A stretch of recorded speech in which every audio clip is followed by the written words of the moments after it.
দেখতে দেখতে 14টা বছর পার হয়ে গেল। মনে হয় এই সেদিন ওরা এসেছিল আমার কোল আলো করে। কিন্তু এতটা বড় হয়ে গেছে, আমি ভাবলেও আবার অবাক লাগে। আমি ওদেরকে তো মাঝে মাঝে বলেই ফেলি যে একটা দিনের জন্য হলেও তোরা আবার ছোট হয়ে যা। তোরা তখন হাসে। তো শুভ সকাল বন্ধুরা। কেন আমি এই কথাগুলো বলছি জানো? আজকে আমার দুই ছেলের জন্মদিন। ওদের আজকে 14 বছর পূর্ণ হলো। তো তোমাদেরকে সবার কাছে অনুরোধ, অনেক দিন পর আবার সকাল থেকে ভিডিওটা শুরু করতে পারছি। তো সবাইকে বলছি সম্পূর্ণ ভিডিওটা দেখো। তো আজকে খুবই আনন্দের দিন ওদের জন্য আর আমার জন্যও।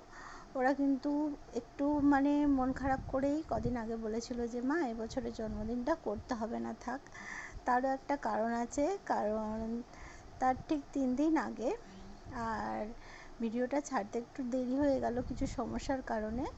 তো যাই হোক, 15ই মে ওদের জন্মদিন আর 12ই মে ছিল আমার 17 বছরের বিবাহবার্ষিকী। তো সেই দিনটা আমি তেমনভাবে কিছু করতে পারিনি। প্রতি বছর কোথাও বাইরে যাই বা বিশেষ করে মন্দিরে যাওয়ার চেষ্টা করি, আমি গত বছরও গিয়েছিলাম।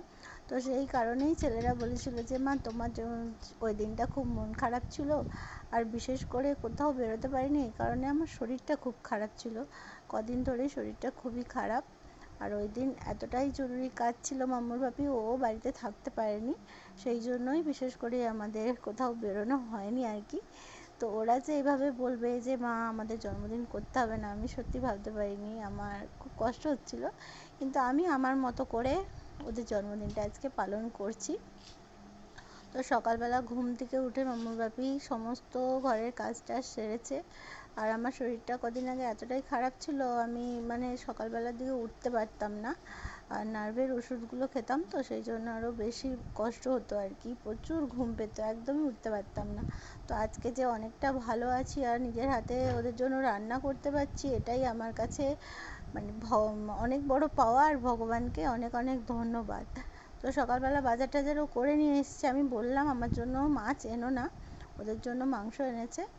আর সবজি টবজিগুলো সব ওই কেটেছে। আমি স্নান টান করে এসে একবারে পায়েসটা আগে বসিয়েছি, তারপর রান্নার দিকটা দেখছি। ছোটো গ্যাসের নিচে এই যে পায়েসটা হচ্ছে। আর বিশেষ কিছু করছি না, ছেলেদের দুই বন্ধু আসবে, তো তার জন্য ওরা অনেক অনেক খুশি। যে বলছে মা আজকে খুব আনন্দ হচ্ছে। আমি তখন ওদেরকে বললাম যে মন খারাপ করছিলি, যে বলছিলি মা করতে হবে না। তো ওরা তখন হাসছে দু ভাই। এক্ষুনি যদি ওদের কাছে ক্যামেরা নিয়ে যাই না, ওরা বলবে মা প্লিজ ক্যামেরা করো না। ক্যামেরার সামনে আসতে না খুব লজ্জা পায় দু ভাইয়ে। তো যাই হোক, দেখো রান্না করছি এখন দুজনে।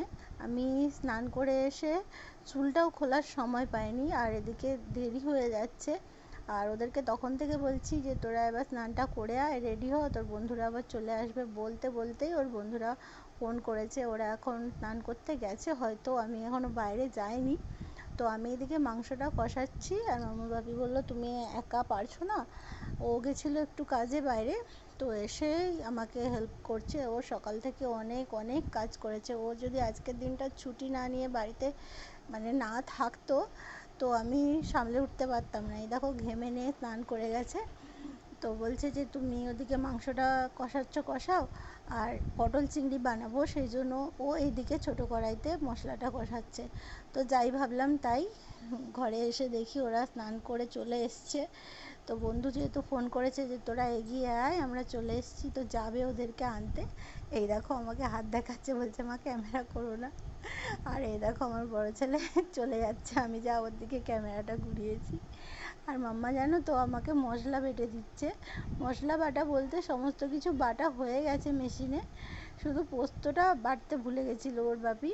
তো মাম্মা বললো যে মা তোমার তো বারণ আছে, ডাক্তারবাবু বারণ করেছে, দাও আমি পোস্তটা বেটে দিই। ওর এখন স্কুল ছুটি গরমের। ও কিন্তু আমাকে অনেক হেল্প করে কাজে যখন আমার শরীরটা খারাপ থাকে।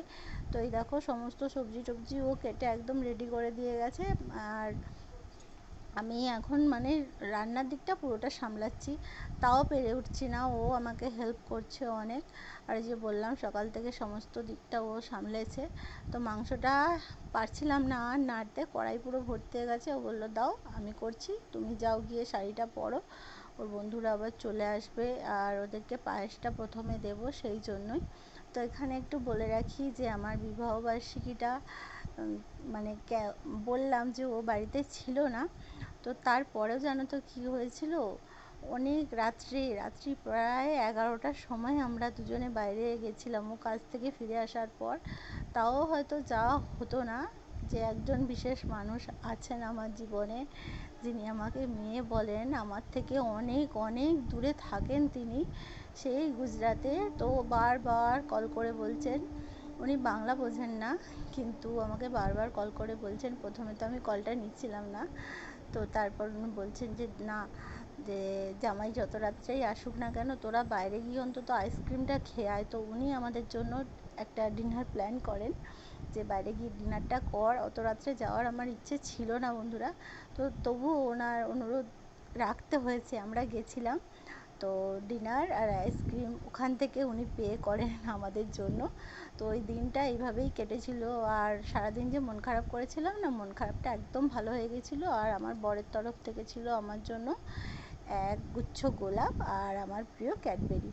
তো দেখো সবটা তোমাদেরকে দেখিয়ে দিয়েছি কথা বলতে বলতে। ওদের জন্য ভাত ঠাত বেড়ে রেডি করে রেখেছি, 5 রকমের ভাজা আর মাংস বানিয়েছি ওদের জন্য, আর প্রিয় আমার ছেলেদের মুগের ডাল সেগুলোও বানিয়েছি। যদিও সব কিছু তো সবজি ওরা খায় না, তোমাদেরকে আগেও বলেছি, তবু নিয়ম রক্ষার জন্য আমাকে করতে হয়। তো এখন আশীর্বাদটা করে আগে ওদেরকে পায়েসটা মুখে দিচ্ছি, তারপর বেলা হয়ে যাচ্ছে তো সেই কারণে সবার খাবার একসাথে রেডি করে নিয়েছি। আর এরপরেই আমাকে কিন্তু আবার ছুটতে হবে, বসার কোনো উপায় নেই। আর ঘর দোরের যা অবস্থা করে রেখেছে মেয়ে, আর ওরাও কাল থেকে, মানে আমার শরীরটা যেহেতু খারাপ ছিল কদিন ঠিকঠাক মতো গোছগাছ করে উঠতে পারিনি, তো সেই কারণে। আর মাম্মাকে নাচের ক্লাসে যে নিয়ে যাব, যেতে আসতে প্রায় আমার 3 ঘন্টার বেশি সময় লেগে যাবে। 2 ঘন্টা ওর ক্লাস থাকবে, তারপর ট্রেন লেট থাকলে তো আর দেখতে নেই। ওদের কিন্তু বার্থডের কেকটাও এখনও আনা হয়নি। তোর বাপিকে আমি বলেছিলাম যে আমার যদি আসতে দেরি হয়ে যায় তুমি গিয়ে কেকটা নিয়ে এসো ওদের জন্য। তো ও প্রথমে বলছিল যে না, তুমি এলেই একবারে দুজনে একসাথে যাব, আমি কি পছন্দ করব না করব তোমার হয়তো ভালো লাগবে না। তো আমি বললাম না, তুমি ভালোই পছন্দ করো, তুমি গিয়ে নিয়ে আসো, কেননা আমি আবার বাড়িতে আসবো, আবার যাব, অনেকটাই লেট হয়ে যাবে। তো এখন আমার বর একটু ক্যামেরা করে দিচ্ছে যে আজকের দিনটা বাবা মানা করিস না তোরা। তো সেই জন্য ওরা না মুখটা নিচের দিকে করেছিল। আর ওদের বন্ধুদেরকে বললাম বাবা তোরাও একটু তোদের প্রিয় বন্ধুকে মিষ্টি মুখ করা, তো তাই ওরা খাইয়ে দিল একটু পায়েস। আর এই দেখো থালাটা পুরো সাজিয়েছি ওদের জন্য। আর এখন কিন্তু সন্ধে না, সন্ধে পেরিয়ে গেছে। আমি কিছুক্ষণ হলো বাড়ি ফিরলাম আমাকে নিয়ে ওর ক্লাস থেকে। তো আর বাকিটা তোমাদেরকে দেখাতে পারিনি, কারণ আকাশে প্রচুর মেঘ ছিল। আমি ভাবছিলাম যাব কি যাব না, দোনো করে গেছিলাম, যাই হোক বৃষ্টি আসেনি। তো বাড়ি ফিরে এসে দেখি কেক টেক সব রেডি করে রেখেছে ওরা, আর মাম্মার দুই বন্ধু আর আমার 2 ছেলে আর আমি ওর বাপি। আমরা এখন সবাই মিলে, ওরা কেক কাটবে, আমরা এখন ওদেরকে উইশ করব সবাই মিলে। আর ওদের বন্ধুরা থাকতে পারলো না, আমার 2 ছেলের বন্ধুরা থাকতে পারলো না, কারণ ওদের টিউশন ক্লাস ছিল, সেই জন্য চলে গেছে। তো তোমরা সবাই আমার 2 ছেলেকে প্রাণ ভরে আশীর্বাদ করো, যাতে ওরা অনেক বড় হয়, ভালো মানুষ হয়, ঠিক আছে? তো ওদের আজকে যে দিনটা আমি এইভাবে উপহার দিতে পারবো, আমি সত্যিই মানে ভাবতে পারিনি। আমার শরীরটা যখন খুব খারাপ ছিল, আমি যে নিজে কোথাও বেরোতে পারিনি আমার বিবাহবার্ষিকীর দিন, সেটা যতটা না আমার মনে কষ্ট হচ্ছিল, আমি শুধু ভাবছিলাম যে আর 3 দিন পর ওদের জন্মদিন, ওই দিনটা আমি মানে নিজে হাতে সব কিছু করতে পারবো নাকি। তো ভগবান শুনেছে, আমার মা তারা শুনেছে আমার কথা। তো আমি সমস্তটা নিজের হাতে করতে পেরেছি। আর দেখতেই পাচ্ছ সবাই কত হাসি খুশি, ছোট করে হলেও বাচ্চারা তো, ওরা ওদের মতো করে আনন্দ করছে, আমার তো খুব ভালো লাগছে। আর দেখো এখন ওই যে কি বলে না, স্প্রেগুলো সব উড়িয়ে আমার চুল টুল সব ভর্তি করে দিয়েছে। মাম্মা ঠিকঠাক করে পারছেও না, তাও ছাড়ছে না। এই দেখো সবাই মানে মজায় ব্যস্ত আছে। তো ছেলে বললো মা তুমি কেকটা কেটে দাও। আর ওদের প্রিয় হচ্ছে চকলেট কেক, মানে পারলে পুরো চকলেটটাই চেটে খায়, এত প্রিয় ওদের চকলেট কেক। আর চকলেট তো প্রচুর পরিমাণে খায়। আজকে গিফটও পেয়েছে অনেক চকলেট ওরা বন্ধুদের কাছ থেকে, ঠিক আছে? আর ওর বাপিও এনেছে। ছোটোবেলায় যদিও ওদের প্রিয় ছিল না, কিন্তু এখন খুব প্রিয় মিষ্টি জিনিস। তো দেখো, বেলুনের মধ্যেও চকলেট ভরে রেখেছে। তো আমি জানতাম না যে ওরা এগুলো নিয়ে আসবে বলে, এগুলোও নিয়ে এসেছে। ওরা খুশি করে সবাই আনন্দ করছে সবাই মিলে। তো আর বিশেষ কিছু করিনি, যেটুকুই করেছি সবটাই তোমাদের সাথে শেয়ার করলাম। তো কেমন লেগেছে তোমাদের এই ভিডিওটা জানাবে আমাকে। তো ওরা চলো আর একটু আনন্দ করে নিক, আবার কাল থেকে যে যার পড়াশোনা নিয়ে ব্যস্ত। যদিও এখন স্কুল ছুটি, কিন্তু টিউশন ক্লাস তো বন্ধ নেই। আর আমার সেই ডেলি রুটিন আবার শুরু হয়ে যাবে। আজকের দিনটা যে ওদেরকে আনন্দ দিতে পারলাম, আমারও খুব ভালো লাগলো। আর ওর বাপি ছিল বলেই সম্পূর্ণটা মানে সম্ভব হয়েছে। আর একা হাতে আমি সামলে উঠতে পারতাম না, করতে পারতাম না সব দিকটা। তারপরে ওর মামাকে নিয়ে যাওয়ার ছিল। আমার তো ইচ্ছে ছিল না যে যাবে দাদাদের জন্মদিনের দিন। তো চলো, ওরা আনন্দ করছে আর একটু আনন্দ করে নিক।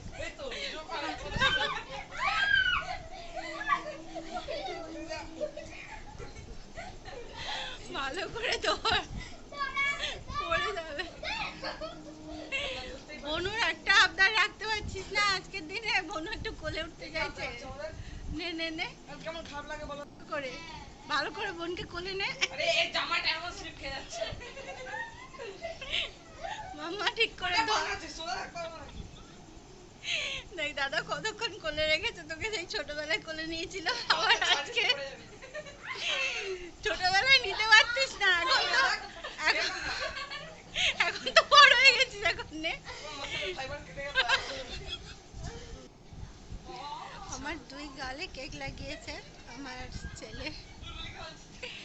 তো সকাল থেকে মানে যতটুকু পেরেছি আমি ওদের জন্য করেছি। আর ওর বাপি আজকে ছুটি নিয়েছিল, বাড়িতে ছিল। তো আমার থেকেও বেশি ও করেছে, যেহেতু আমার শরীরটা ভালো না। আর কালকে রাত্রে আমি ভেবেছিলাম যে নার্ভের ওষুধটা খাবো না, কারণ ওটা খেলে আমি আর মানে উঠতে পারি না।